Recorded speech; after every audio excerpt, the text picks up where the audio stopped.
Romeo 8:6 शरीर पर मन लगाना तो मृत्यु है, परंतु आत्मा पर मन लगाना जीवन और शांति है। रोमियो 8:6 में कहता है शरीर पर मन लगाना तो मृत्यु है। जानते हैं दोस्तों, आज 90% विश्वासी जो कहते हैं अपने आप को, वो शरीर पर ही मन लगा के जीवन जी रहे हैं। जी हाँ, आज 90% जो मसीही लोग हैं, विश्वासी लोग हैं, जो अपने आप को कहते हैं कि हम यीशु मसीह के मानने वाले लोग हैं, वो 90% आज वो केवल और केवल शारीरिक जीवन जी रहे हैं। उनको वचन से कोई लेना देना नहीं है, उनको प्रार्थना से कोई लेना देना नहीं है, उनको और भी बातों जो वचन से संबंधित है, वचन का काम से कोई मतलब नहीं है ना। अपना जो शारीरिक जीवन जी रहे हैं, अपना जो शरीर का जीवन जी रहे हैं, इस पृथ्वी पे जो शारीरिक जीवन है उसी पे उनका मन लगा हुआ है, उसी के अनुसार उनका सुबह का शुरुआत होता है और रात का अंत होता है। यानी कि सुबह उठना, सुतना और दिनचर्या का जीवन शरीर और शरीर पे ही लगा हुआ है। कितने ऐसे लोग हैं, है ना। और उन्हीं लोगों के कारण गड़बड़ियाँ भी है, क्योंकि शरीर पे उनका मन है तो शारीरिक बातों को ज़्यादा वो महत्व देके और शारीरिक काम वो ज़्यादा करते हैं और आत्मिक काम वो कम करते हैं। और इसी के कारण जो आत्मिक व्यक्ति है उसके साथ शारीरिक व्यक्ति का नहीं बन पाता है और आपस में मतभेद, आपस में झगड़ा, आपस में लड़ाई, आपस में जो सुलह की बातें होना चाहिए वो विरोध की बातें हो जाता है, आपस में दोष लगाने की बातें होता है। कलीसियाओं में भी ये चीज़ चल रहा है ना, कि सेवक विश्वासी पे दोष लगा रहा है और विश्वासी सेवक पे। तो सेवक अगर लगा रहा है तो एक बात समझ में आता है कि चलो उसको कलीसिया में सुधार करना है। विश्वासी लगा रहा है तो उसको भी वो भी एक अच्छी बात है, क्योंकि अगर जो सेवक है वो अगर गड़बड़ कर रहा है तो वो ठीक होगा। लेकिन कुछ ऐसी बातें भी है दोस्तों जो बिना मतलब का बदकुच्चन होता है ना, जिसका मतलब उसका कुछ निष्कर्ष भी नहीं निकलता, केवल बदकुच्चन होता है। और ये क्यों होता है? क्योंकि शरीर पर मन लगा के जीवन को जी रहे हैं, है ना। आत्मिक व्यक्ति जो है वो शारीरिक जीवन जी रहा है यहाँ पे, लेकिन उस पर पूरा 100% मन नहीं लगाया हुआ है ना। मन उसका परमेश्वर के वचन में लगा हुआ है और परमेश्वर के काम में लगा हुआ है। जाहिर सा बात है कि जब आप वचन में मन लगाएंगे तो आप परमेश्वर का काम भी करेंगे, परमेश्वर के कामों पर ध्यान देंगे, है ना।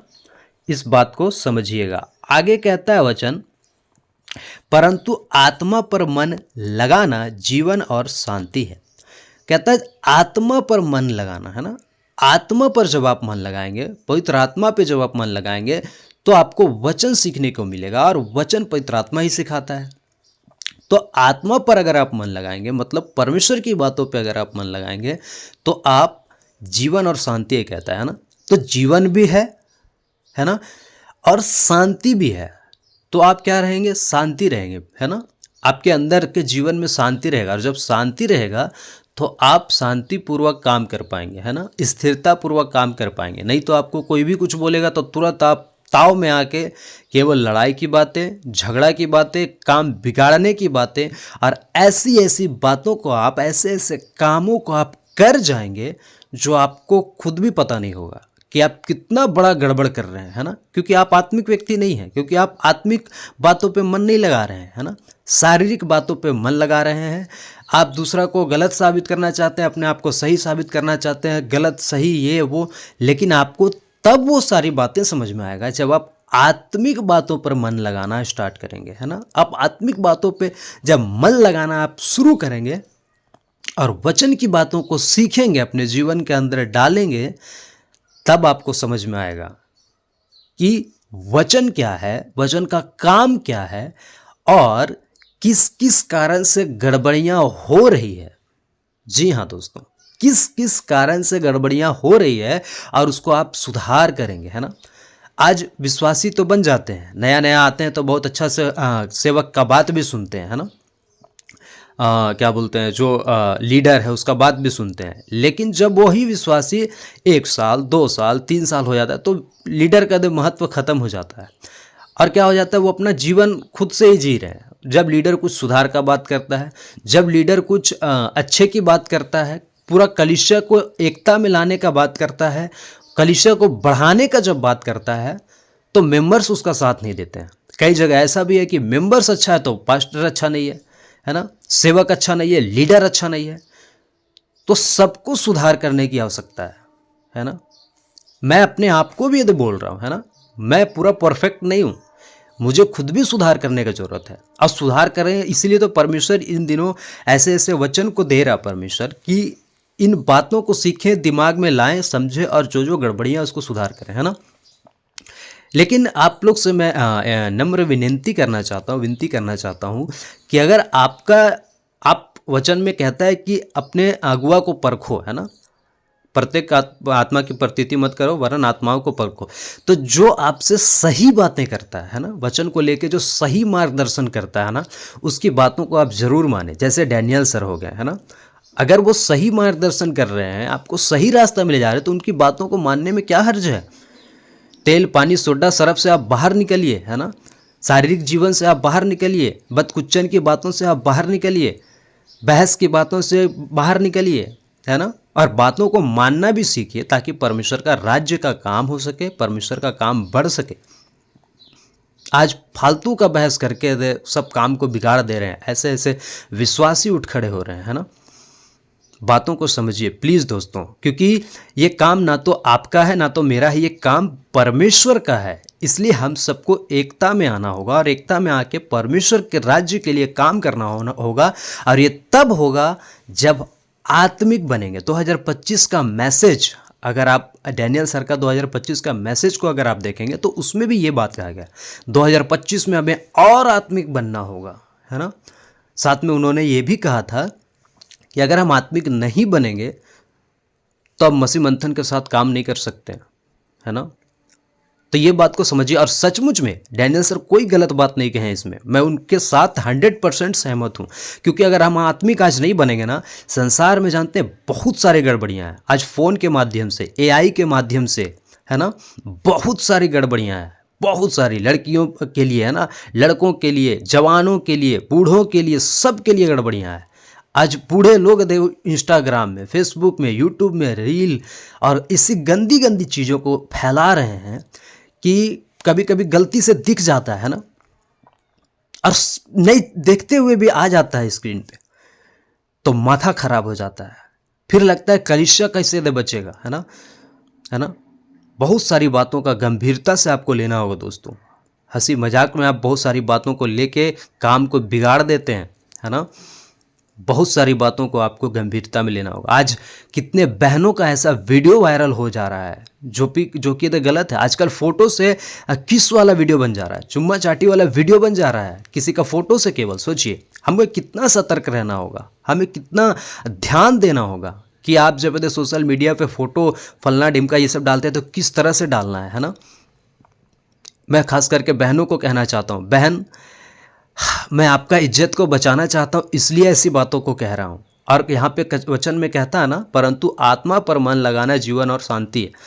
आप शारीरिक बातों पे मन ना लगाएं, है ना। ऐसे ऐसे फोटो, ऐसे ऐसे वीडियो सोशल मीडिया पे मत डालिए जो आपको नुकसान पहुंचा सकता है। जानते हैं दोस्तों, आज बहुत सुंदर दिखना भी देख गड़बड़ी ही बन गया है ना। किसी पे कोई तेजाब फेंक देता है, आज बहुत गंदगी है संसार में, उससे आप सावधान रहिए। अगर कोई कुछ सुझाव की बातें कहता है, आपके भले की बातें कहता है ना दोस्तों, कोई पुलिस थाना फलना ढिमका कुछ नहीं कर लेता है बाद में, है ना। सब एक दूसरे से मिले हुए, सब झूठ हैं, है ना। कदापि रोमियो का पुस्तक में कहता है ना, सब झूठ है, केवल परमेश्वर सच्चा है। तो आप परमेश्वर पे विश्वास करें और संसार में बच के चलें, फूक फूक के कदम रखें। ऐसा संसार बन गया दोस्तों।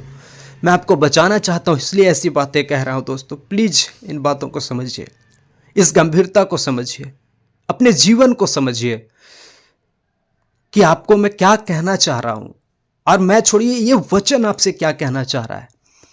अगर आप अविश्वासी हैं तो आपको बहुत सारी बातें अभी समझ में नहीं आएगा, लेकिन आप जब विश्वास करेंगे परमेश्वर पे तो आपको आत्मिक बुद्धि जब खुल जाएगी, तब आपकी संसार की बातों को भी समझ पाएंगे कि कितना गड़बड़ी चल रहा है ना। और हमें एक दिन इस पृथ्वी को छोड़कर जाना है परमेश्वर के पास, उसके पास न्याय के सिंहासन पर खड़ा होना है ना। जब हम यहाँ ठीक रहेंगे तब वहाँ भी यदि जा पाएंगे। इस बात की गंभीरता को समझिए, गड़बड़ियों से बचिए, गड़बड़ियों को सुधार कीजिए। अगर आप सुधर गए ना गड़बड़ियों से, तो दूसरे के बारे में सोचिए कि वो कैसे बदलेगा, वो कैसे सुधरेगा, ताकि परमेश्वर का लीडर तैयार हो, ताकि परमेश्वर का सेवक तैयार हो, ताकि परमेश्वर का काम हो। आज आप तो बच गए हैं, दूसरे के लिए आप क्या कर रहे हैं, है ना। कहीं ऐसा तो नहीं कि आप दूसरे के लिए और जो सुधार करना चाहिए वो और काम बिगाड़ दे रहे हैं, दूसरे के लिए और ठीक करने के बजाय और आप खराब कर दे रहे हैं। ये सारी गड़बड़ियां आज यदि संसार में चल रहा है, ये सारी गड़बड़ियां आज कलीसिया में चल रहा है। कलीसिया जो आज परमेश्वर का देह है, परमेश्वर का जो काम करने वाला लोग है, उसमें चल रहा है। दोस्तों, मैं बड़ी सख्ती से कहना चाहता हूं, जितना जल्दी हो सके अपने जीवन को सुधार करें, जितना जल्दी हो सके अपने जीवन को बदलें, जितना जल्दी हो सके अपने जीवन को परिवर्तन करें, है ना, सही बातों में। जी हाँ दोस्तों, सही बातों में आप परिवर्तन करें, नहीं तो बहुत देर हो जाएगा। कब कैसे नहीं पता, लेकिन बहुत देर हो जाएगा। जानते हैं दोस्तों, आज सोशल मीडिया पे ऐसे ऐसे गाने बन रहे हैं कि जानबूझ के जो आत्मिक व्यक्ति है ना, वो शरीर की ओर खींचा चला जाएगा, है ना, वो शरीर की ओर टाना चला जाएगा। ये बात को याद रखिएगा, है ना। बहुत गंदे गंदे गाने निकल रहे हैं ना। भोजपुरी गाना को तो कहना ही नहीं, आप शर्मसार हो जाएंगे जब आप एक आत्मिक व्यक्ति है ना, तो उस गाने को सुनेंगे अगर, और ये गाना सुनाई देता है ना, हमारे मोहल्ले में, हमारे पड़ोसी में ये सब गाना बजता है, नहीं हम सुनना चाहते हैं उसके बावजूद बजता है। सोचिए हम लोग को कितना आत्मिक होना होगा, है ना। और शारीरिक जीवन यदि खींचता है उधर, है ना, टानता है उन बातों की ओर, है ना। भोजपुरी गाना जो कि आप तो पूरा एक अगर बहन, एक लड़की अगर यदि वस्त्र पूरा पहने हुए ना, भोजपुरी गाना अगर बजा दीजिएगा ना, भोजपुरी गाना अगर बजेगा ना, तो वो शर्मसार हो जाएगी। अगर सही रहेगी तो, है ना, वो शर्मसार हो जाएगी। वो कपड़ा पहने हुए भी उसको नंगा कर दिया जाएगा, ऐसा ऐसा भोजपुरी गाना है ना। कपड़ा पहने हुए उसको नंगा कर दिया जाएगा, ऐसा भोजपुरी गाना का बोल है, ऐसा भोजपुरी गाना का लिरिक्स है, ऐसा भोजपुरी गाना का धुन है, म्यूजिक है ना। जीते जी लगता है जान दे देगा आदमी, ऐसा ऐसा गंदा गंदा गाना है ना। और इसके कारण क्या है, लोगों का मन बिगड़ा हुआ है। सांसारिक जो लोग है ना, उसका मन बिगड़ा हुआ है, देखने का, सोचने का। ये गलत तरीका है, लोगों के जीवन में है, लोगों के मन में है। आज यदि लड़की के साथ तुरंत यदि कोई ना कोई गलत घटना हो जाता है, रात में अकेले निकल नहीं सकती है, गांव में दिक्कत, शहर में दिक्कत, है ना। सोशल मीडिया पे न्यूज़ में बहुत बड़े जो सुपरस्टार बनते हैं, वो लोग बहुत पीसफुली बात करते हैं, अरे नहीं कोई दिक्कत नहीं है, संसार बहुत बढ़िया है, क्या बोलते हैं, बहुत भारत तरक्की कर रहा है। सब अंदर से खोखला है ना, सब अंदर से खोखला है, क्योंकि पाप और पाप दुनिया में भरा हुआ है ना। इस बात को आप समझें। हर क्षेत्र में तो गंदगी है, हर क्षेत्र में आज गंदगी है। सोचिए कि हमें कितना आत्मिक होना होगा उन सब बातों से लड़ने के लिए, बचने के लिए। और जब इन बातों का सुधार करने की बातें कहते हैं, तो उल्टा जो बोलता है हम ही पे दोष लगाएंगे, है ना। जो ऐसी बातें करता है उसी पे दोष लगाएंगे, तुम्हारा बात नहीं सुनेंगे, है ना। तो दोस्तों, आप कहाँ जा रहे हैं फिर, है ना। इसलिए तो कहता है, शरीर पर मन लगाना तो मृत्यु है, परंतु आत्मा पर मन लगाना जीवन और शांति है ना। जीवन भी है और शांति भी है। जीवन को खोजने के लिए आज कहाँ कहाँ लोग जा रहे हैं, है ना। आपको जीवन मिल चुका है, इस जीवन को आप बचा के रखिए। और कहता है शांति है ना। आपको यहीं पे शांति मिलेगा, क्योंकि ये शांति और कहीं नहीं मिलेगा, है ना। जो बोलता है कि यीशु मसीह बोलता है कि जो शांति मैं तुम्हें दिए जाता हूँ कोई नहीं दे सकता है, संसार तुम्हें ऐसा शांति नहीं दे सकता है ना। तो जीवन और शांति आपको यही मिलेगा, है ना। परमेश्वर की बातों पे मन लगाने में, आत्मा की बातों पे मन लगाने में आपको शांति मिलेगा। आशा करता हूँ इन बातों को आप समझे होंगे। फिर मुलाकात होगा एक अगली वीडियो में, तब तक के लिए सबको जय मसीह। और हाँ दोस्तों, इसे ना भूलें, सही शिक्षा, खरी शिक्षा सीखने के लिए चैनल को सब्सक्राइब करें और वीडियो को शेयर करें।